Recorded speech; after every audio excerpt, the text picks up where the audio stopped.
જય શ્રી કૃષ્ણ બેનો। આજે આપણે સોજીનો શીરો તો તમે ખાધો જ હશે, પણ આજે આપણે અલગથી બનાવીશું, કંઈક મેંગો કેસરી બનાવીશું। એની માટે મેં લીધી છે કેરી લીધી છે, પછી 1 વાટકી સોજી લીધી છે, 1.5 વાટકી ગરમ પાણી લીધું છે, અડધી વાટકી ખાંડ લીધી છે, ઘી છે, ઇલાયચી પાવડર છે, ગાર્નિશ માટે આપણે કાજુ બદામ અને પિસ્તા છે, અને કેસર છે। તો એના માટે સૌ પ્રથમ આપણે કેરી લઈશું।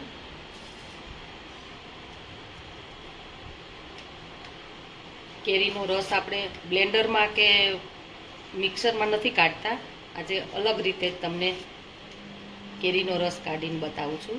એની ફ્લેવર ખૂબ જ સરસ આવશે, એકવાર તમે ચોક્કસ ટ્રાય કરજો। આ કેરીના પીસ કરી લીધા છે આપણે, અને આ રીતનું એક જાળી જેવું લઈ લીધું છે। આમાં તમારે રેસા પણ નહીં આવે, અને ખૂબ જ સરસ રસ, નેચરલ રસનો ટેસ્ટ આવશે।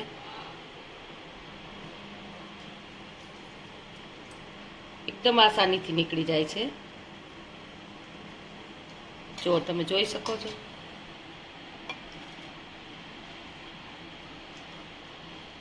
આપણે આ મેંગોનો રસ તૈયાર થઈ ગયો છે। જો તમે નેચરલ એકદમ,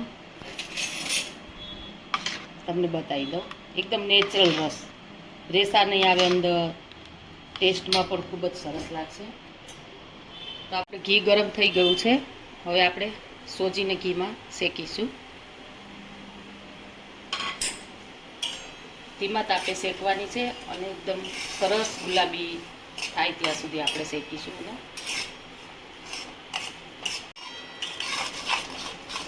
આપણે સોજી શેકાઈ ગઈ છે, જો તમે જોઈ શકો છો, સરસ ગુલાબી કલરની થઈ ગઈ છે।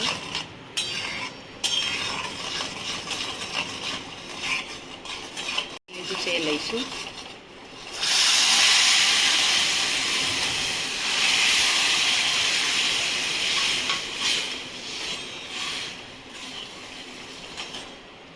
ના ખાંડ નાખીશું આપણે।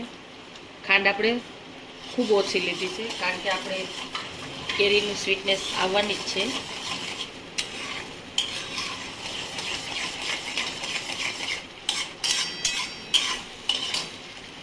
એમાં આપણે 4-5 ઇલાયચીનું છે, એનો પાવડર કરી લીધો છે, પાવડર લઈશું।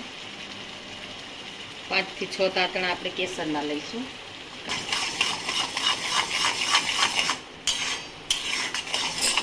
હવે આપણે આ મેંગોનો પલ્પ છે એમાં નાખીશું।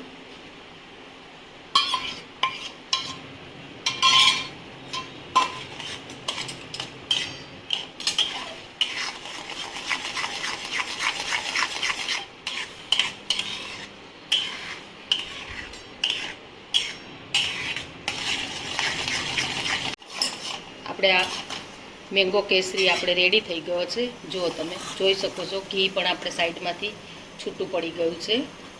તો આપણે એને ગેસ બંધ કરી દઈશું હવે,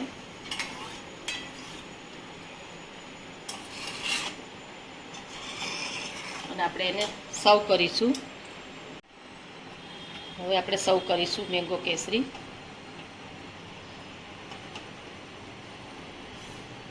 કોઈ જાતનો કલર બલર આપણે યુઝ નથી કર્યો, એકદમ નેચરલ કલર છે।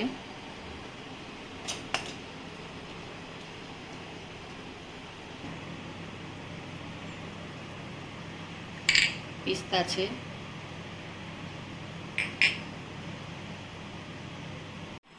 આપણે આ કેસર છે, કેસરથી ગાર્નિશ કરીશું। તો તૈયાર છે આપણો મેંગો કેસરી। એકવાર ચોક્કસ ટ્રાય કરજો તમે, ખૂબ જ સરસ બને છે।